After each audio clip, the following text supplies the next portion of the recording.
आज लवकुश के अंत के साथ साथ राम और सीता के त्याग का भी अंत हो जाएगा। पुत्रों का मृत शव देखकर सीता आश्रम से बाहर आएगी और राम को स्मरण करेगी और उनका समर्पण मिट्टी में मिल जाएगा। राम राज्य की स्थापना एक कल्पना बनकर रह जाएगी। सिया राम की जय।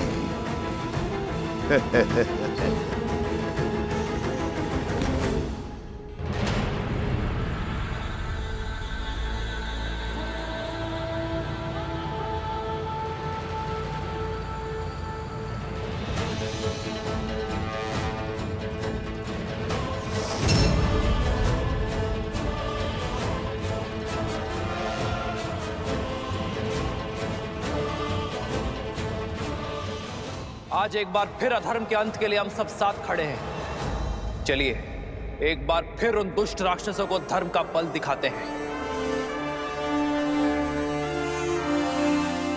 एक बार फिर संसार को न्याय की शक्ति दिखाते हैं। एक बार फिर स्त्री के सम्मान की ललकार लगाते हैं। एक बार फिर धर्म की जीत का परचम लहराते हैं।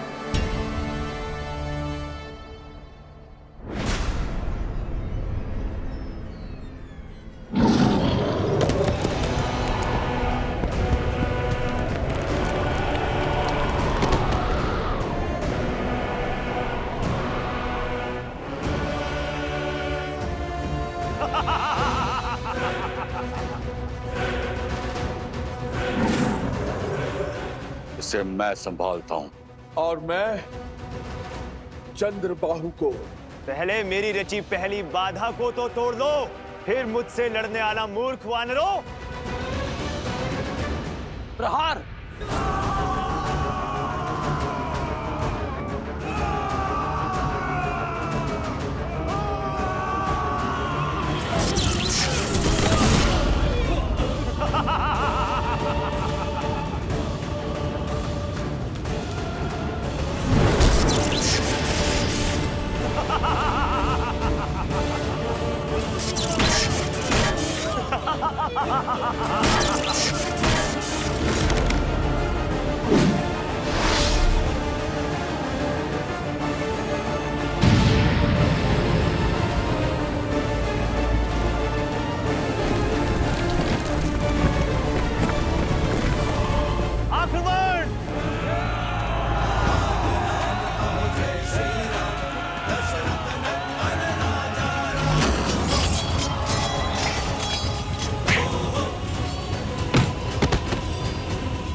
तुम्हारा कोई प्रहार मुझे नहीं मार सकता।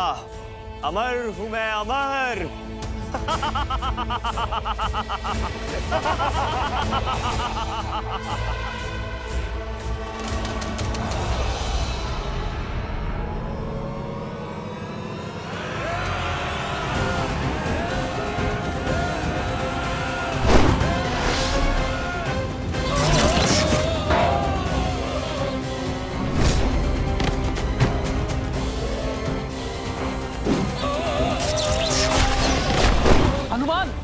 अंगद का कोई संदेश आया? नहीं प्रभु।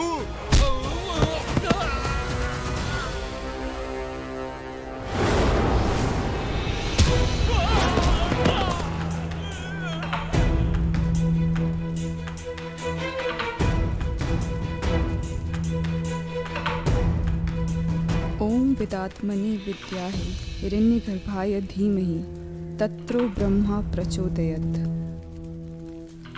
ओम विदात्मने विद्याहि हिरण्यगर्भाय धीमहि तत्रो ब्रह्मा प्रचोदयत्।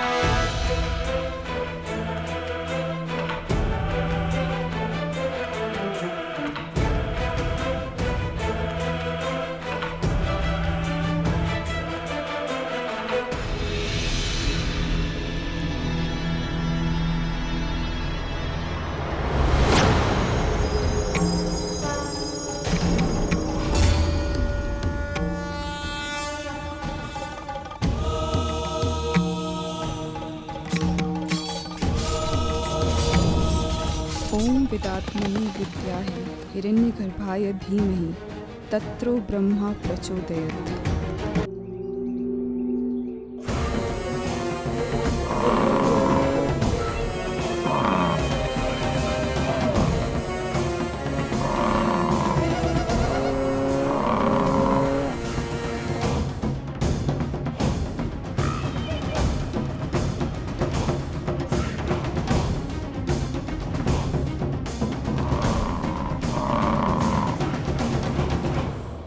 वचन से बंधे हैं, इसे तो पकड़ना ही होगा ना।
मैं कैसे ज्ञात हुआ कि बैल की नाक में डाली डालते से वो शांत हो जाएगा?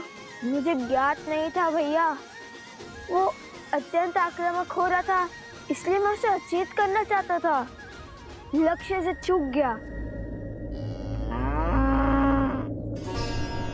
हे ऋषभ महाराज, हम आपसे लड़ना नहीं चाहते, हम बस आपको हमारी गाड़ी में बांधना चाहते हैं ताकि हम अपनी माता को सुखपूर्वक फाल्गु नदी तक ले जा सके, उनके कोमल पग को कंकर और कांटों से बचा सके।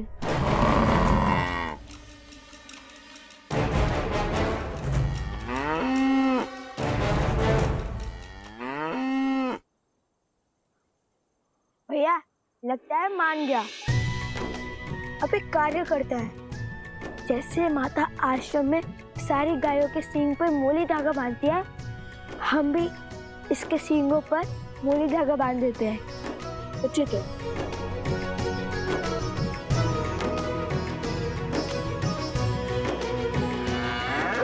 जाओ भैया, जा सच्ची में जाओ। जा, सच्ची में? अरे जाओ।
ओम विदात्मनि विद्याहे हिरण्यगर्भाय धीमहि तत्रो ब्रह्मा प्रचोदयात्।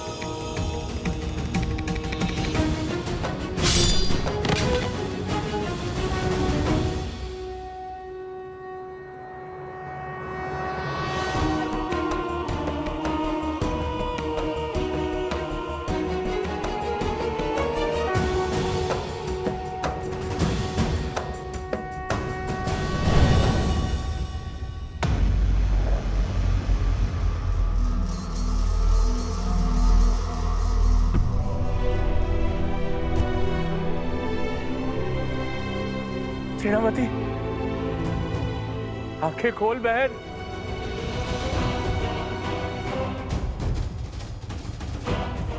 मुझे मेरी बहन चाहिए।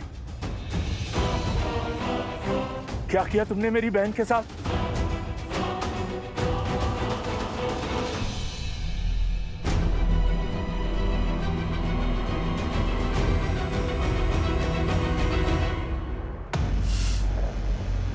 बालकों को नहीं मार पाया वृषभासुर। भैया, अब हमारी बैलगाड़ी सज्ज है। अब माता को कोई कष्ट नहीं होगा।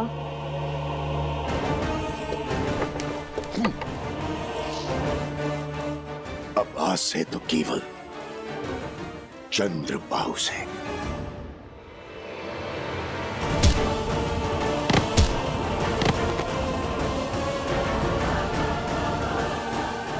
आज पिताश्री को मुझ पर कितना गर्व होगा। मैं शीघ्र ही राम की मृत्यु का शुभ समाचार दूंगा।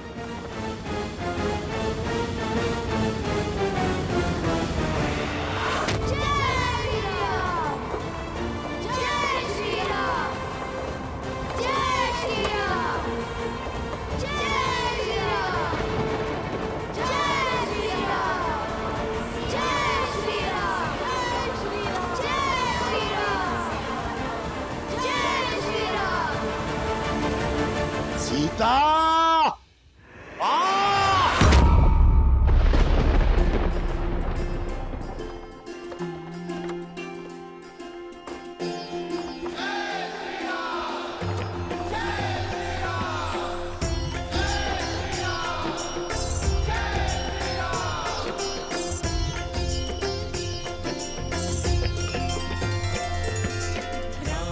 अयोध्या की ध्वजा है।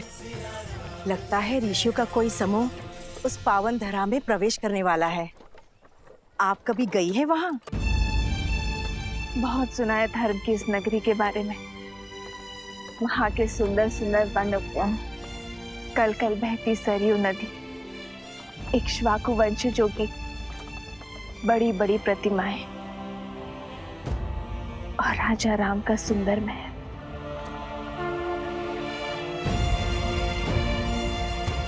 सच अद्भुत है श्री राम और उनकी नगरी। देखो, अयोध्या का ध्वज। संकेत समझ रहे जादूगर? शीघ्र ही गुरुदेव हमें अयोध्या में प्रवेश करने की आज्ञा देंगे।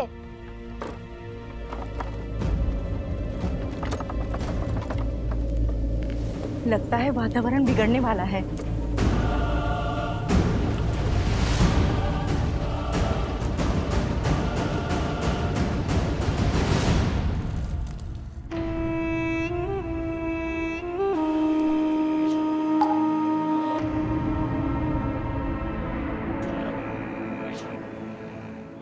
जागो, मैं तुम्हें अपना रूप, अपना स्वरूप, अपनी पहचान देता हूं।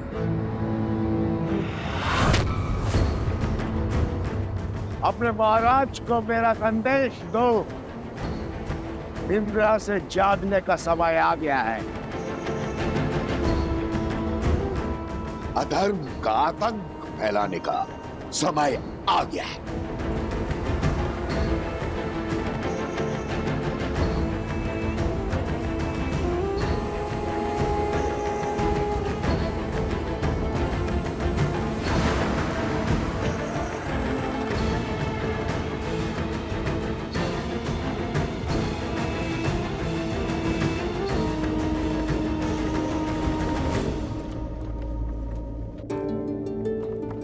ध्यान से सुनो, शीघ्र ही हम गांव में प्रवेश करने वाले हैं। जब तक माता फाल्गु नदी में तप कर रही हैं, क्यों ना तब तक हम थोड़ा भ्रमण कर ले, सुंदर सुंदर घर, उपवन, मंदिर आदि देख ले, लड्डू पेड़े खा ले। क्यों, कैसा विचार है? यह विचार तो बहुत अच्छा है, किंतु मेरे मन में एक विचार और आ रहा है। एक बात बताओ, सच में ये ऋषभ उतना भव्य है जितना तुमने कहा था? लगता तो बड़ा शांत है, इतना भयंकर था वो, तो तुमने पकड़ा कैसे? क्या कहा तुमने? कुश ने इस बैल को पकड़ा?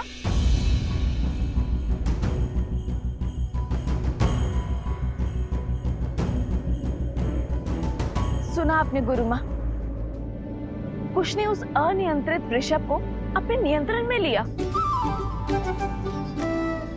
अच्छा, अब तुम असत्य भी बोलने लगे हो। सत्य कह रहा हूँ माता, केवल मैंने नहीं किया, जो भी किया हम दोनों ने किया, है ना लव भैया? लव?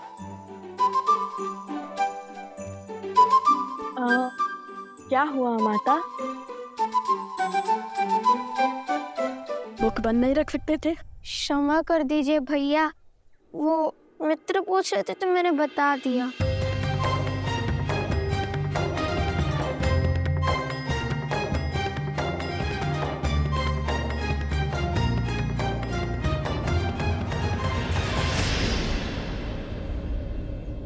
माता!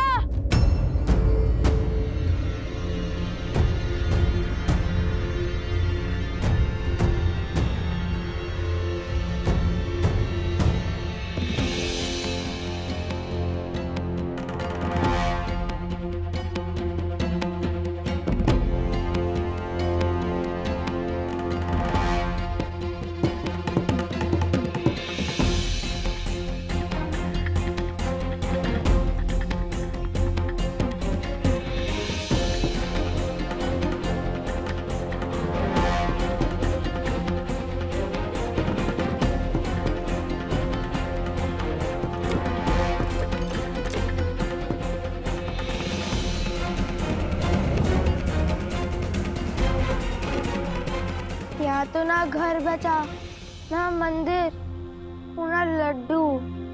लगता है घोर विपदा आ पड़ी है इस गांव पर।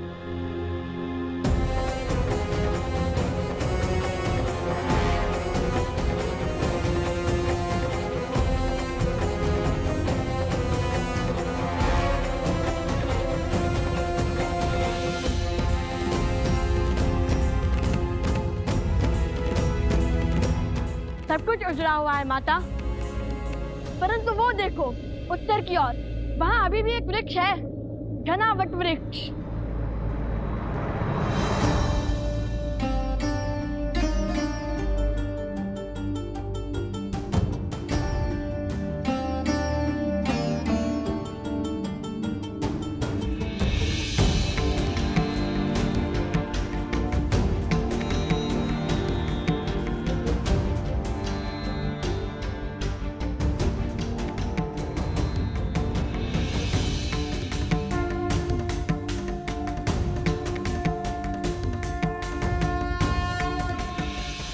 ये कौन है?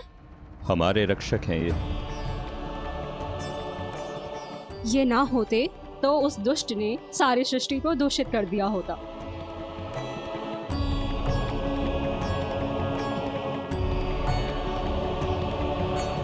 माता, ऋषिवर कब से तपस्या में लीन होंगे? अनेक वर्षों से। आपको कैसे पता? गांव के प्रमुख ने मुझे सब बताया। बहुत उपकार किया है इन ऋषि ने इस क्षेत्र पर। इनके तपोबल से ही ये केवल एक वृक्ष जीवित रह पाया है, अन्यथा आसपास का सभी क्षेत्र विष से पीड़ित होकर रिक्त हो चुके हैं और जो बचे हैं उनको कोसों दूर चलकर जाना पड़ता है शुद्ध जल लाने के लिए। अपने पूर्वजों के द्वारा बसाई धरा को छोड़ना सरल कहाँ होता है। ये क्षेत्र श्रापित है, अब तप कैसे होगा? श्रापित स्थान पर तब संकट को न्योता देने के समान है।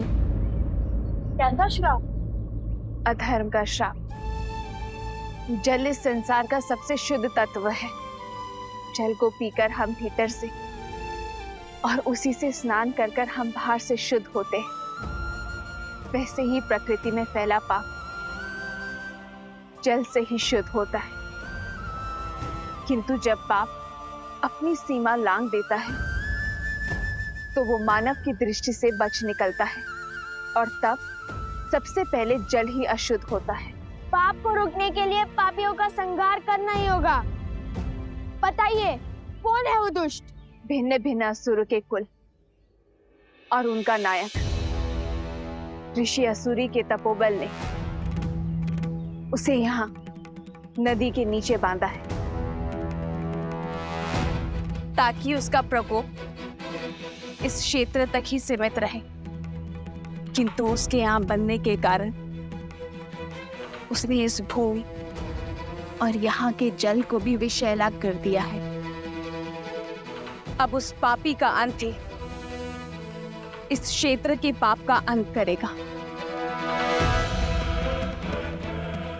इतने वर्षों में उस असुर ने इस नदी में अपनी सत्ता स्थापित कर दी है। इस नदी तल में अपना महल तक बना दिया है। वो असुर जल में मक्र है और तल में मनुष्य मकरासुर।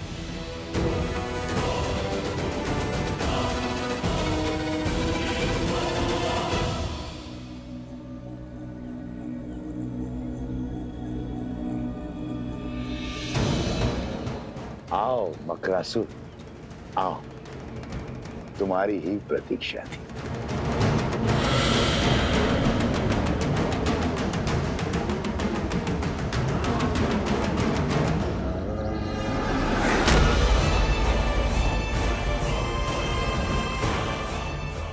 बहुत सुना है तुम्हारे बारे में सहस्त्रमुख रावण, किंतु मुझे तुम्हारी शक्ति और युक्ति में कोई रुचि नहीं है। मैं यहाँ केवल तुम्हारे रक्त का मान रखने के लिए आया हूँ। सुमाली जैसे असुर और पुलस्त्य जैसे महान ऋषि का अंश जो है इसमें। मेरी युक्ति को तुम्हारी शक्ति की आवश्यकता है मकरासुर। असुर कुल के अस्तित्व का प्रश्न है मकरासुर। क्यों मुख मत मोड़ो।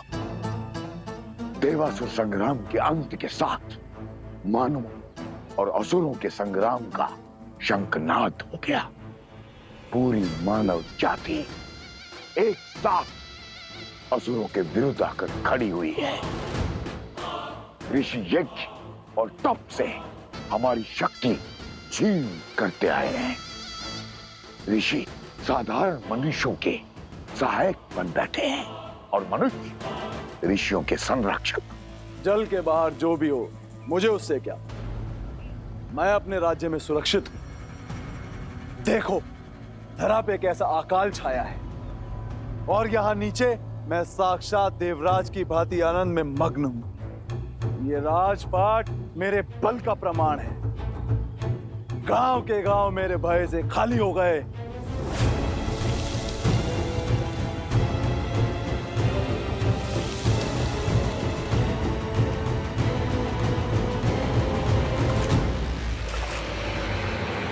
क्या हुआ मकरासुर? इतनी शीघ्रता क्या है? कोई है जिसके तप के बल से तुम फल्गु नदी की सीमा से बंधे हुए हो, जिसके कारण तुम क्षण भर से अधिक जल के बाहर नहीं रह सकते हो। ऋषि कुंड का शिष्य ऋषि असूरी परसों से तप कर रहा है, किंतु मुझे क्षति नहीं पहुंचा पाया। कुछ नहीं है उसके वश में। अगले 100 वर्षों में उसी पेड़ के नीचे उसका शरीर कीटों का भोजन बनेगा। फिर मैं स्वतंत्र होकर इस नदी के पार जा पाऊंगा और पलक झपकते ही मेरे 100 वर्ष बीत जाएंगे। यदि शत्रु एक से अधिक हुए तो, और 100 वर्ष यदि अनंत काल में परिवर्तित हो गए तो। किसकी बात कर रहे हो? कौन है वो? वही जिसने धर्म की स्थापना का बीड़ा उठाया है।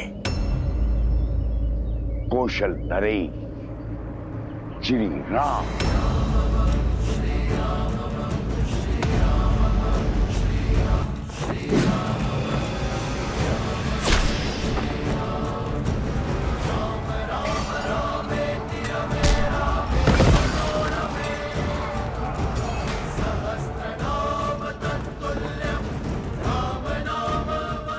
यही क्या वीर चंद्रबाहु का अंत हुआ? ओम विदात्मनि विद्याहे हिरण्यगर्भाय धीमहि तत्रो ब्रह्मा प्रचोदयत्। ओम विदात्मनि विद्याहे हिरण्यगर्भाय धीमहि तत्रो ब्रह्मा प्रचोदयत्।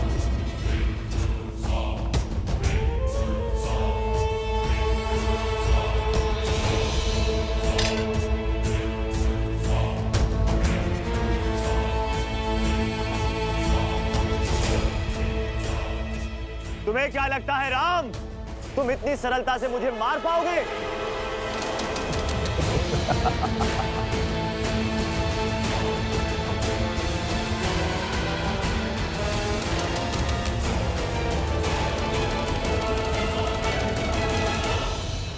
वही जिसके कारण असुर कुल अंत पर पहुंच चुका है। उसका नगर ऋषियों की रक्षा का गढ़ बन चुका है, और अब तो उसके पुत्र भी असुरों के विनाश का बीड़ा उठा रहे हैं। ऋषि मनुष्यों के साथ मिलकर हमारे असुरों के अंत में भागीदार बन रहे हैं। मार डालो उन बालकों को। वचन देता हूं, राम को मारने की युक्ति भी आरंभ कर दूंगा। जिस प्रकार तुमने इस क्षेत्र में विष भरा है, उसी प्रकार मैं राम राज्य में विष भर दूंगा। तुम तो जानते हो मुझे राजपाट में कोई रुचि नहीं है, किंतु तुम्हें तो है। बोलो, संसार पर राज करने का अवसर चाहते हो?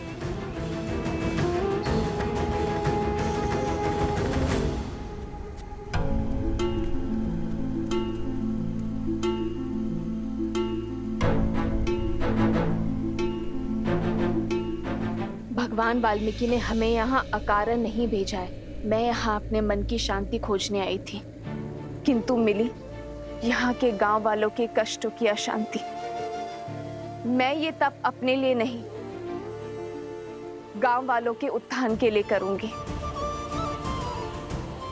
और आशा करती हूँ कि मेरा ये तप मकरासुर और उसके असुर के अंत का मार्ग प्रशस्त करे, फाल्गु नदी को उसकी पवित्रता और शुद्धता लौटाएगी। परंतु देवी, असुर आपको रोकने के लिए वार अवश्य करेंगे।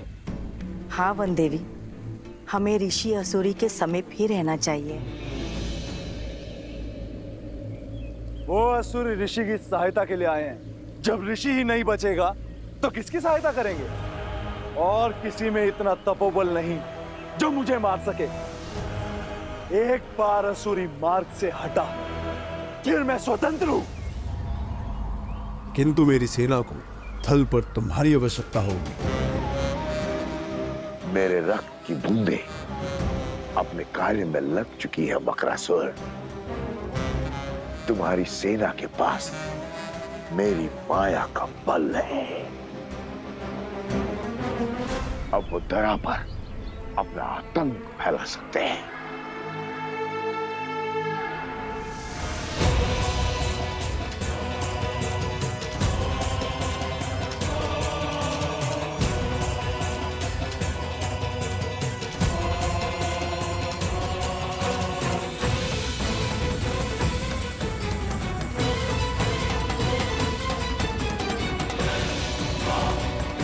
जाओ, अंत कर दो उस ऋषि का।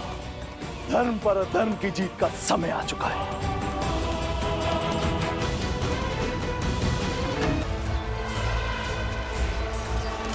अर्थात चंद्रबाहु की पत्नी का तप भंग नहीं हुआ है। अब तक तो अंगद को कार्य समाप्त कर देना चाहिए था। कहाँ हो तुम अंगद?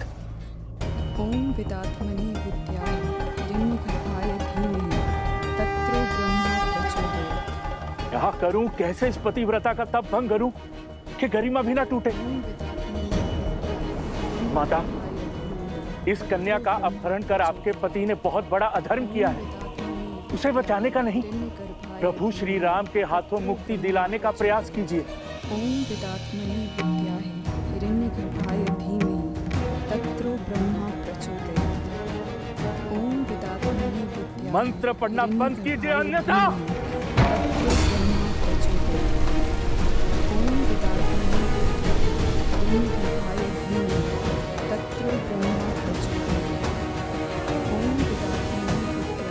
यदि आप ना रुकी तो अगला बार धरा पर नहीं होगा।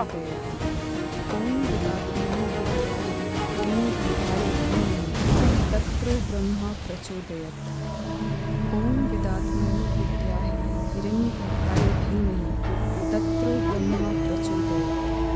ओम विदात्मनि विद्याय हिरण्यगर्भाय धीमहि तत्रो ब्रह्मा प्रचोदयात्। ओम विदात्मनि विद्याय हिरण्यगर्भाय धीमहि तत्रो ब्रह्मा प्रचोदयात्। ओम विदात्मनि विद्याय हिरण्यगर्भाय धीमहि तत्रो ब्रह्मा प्रचोदयात्। ओम विदात्मनि विद्याय हिरण्यगर्भाय धीमहि तत्रो ब्रह्मा प्रचोदयात्। ओम विदात्मनि विद्याय हिरण्यगर्भाय धीमहि तत्रो ब्रह्मा प्रचोदयात्। ओम विदात्मनि विद्याय हिरण्यगर्भाय धीमहि। माता के लिए पुत्रों के संरक्षण से बड़ा कोई सुरक्षा कवच हो ही नहीं सकता। माता, आप निर्भीक होकर अपना तप आरंभ करें। माता, हम आपकी रक्षा करने के लिए सज हैं। जब तक आपका तप पूरा नहीं हो जाता, हम बनेंगे आपकी ढाल। और मेरे तप का अंत होते ही मुझे उस वन्य वृषभ की पूरी कथा सुननी है।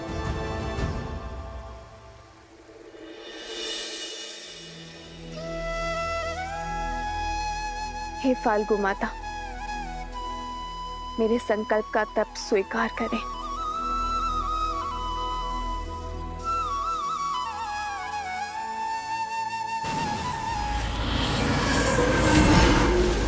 वो देखो, मकरासुर की सेना आ गई है।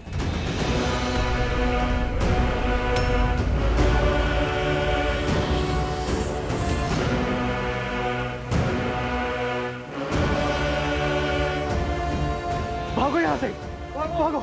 गुरुमा, वृक्ष के पीछे जाइए, शीघ्र कीजिए। वंदनी, मैंने संकल्प लिया है, जब तक मेरा तप पूर्ण नहीं होगा मैं यहाँ से नहीं हिलूंगी। आप सब जाइए। जाइए जाइए, जल्दी जाइए।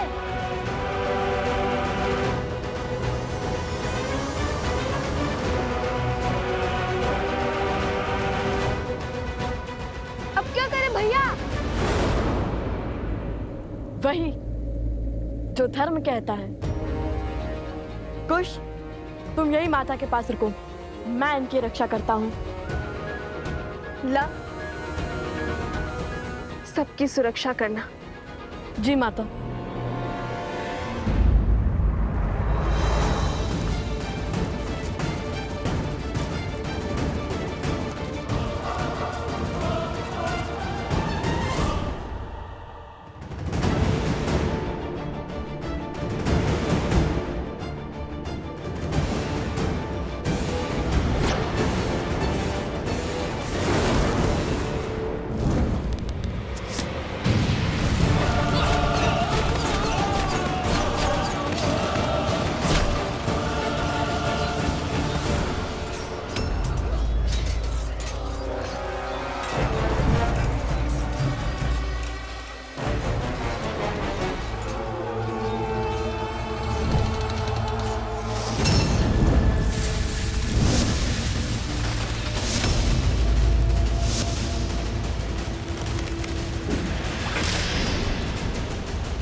आपसे अस्त्र का दुरुपयोग हुआ है चंद्रसेन, आप मुझे आज्ञा दीजिए।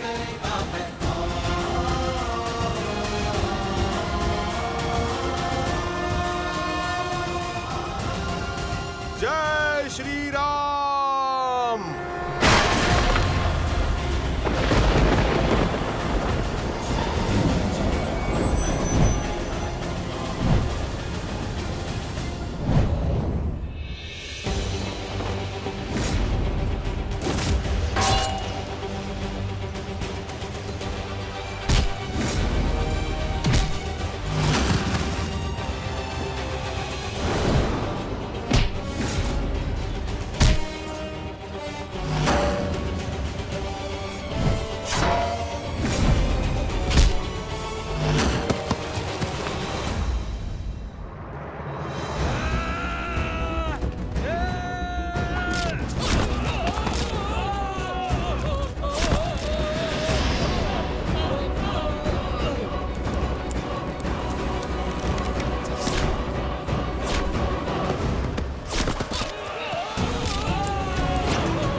निश्चिंत रहिए माता।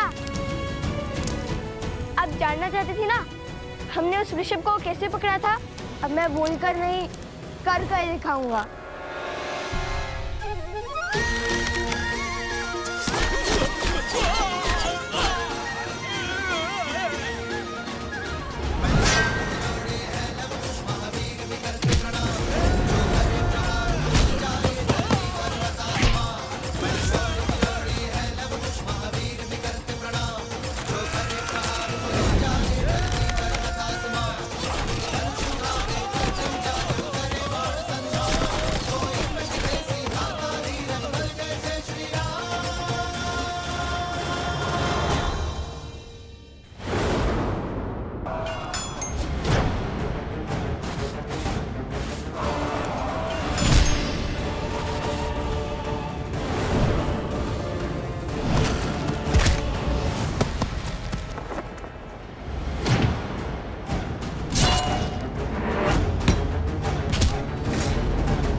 मित्र,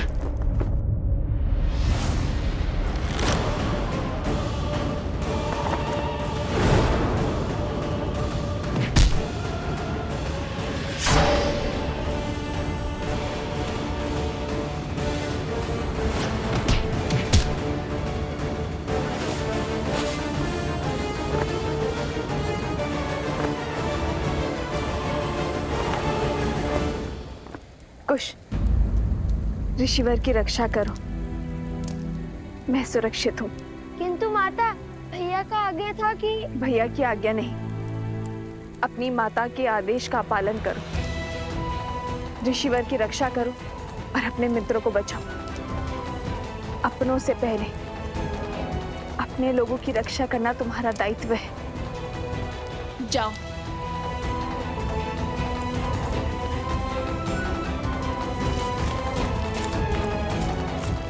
श्री राम, मेरे पुत्रों की रक्षा करना।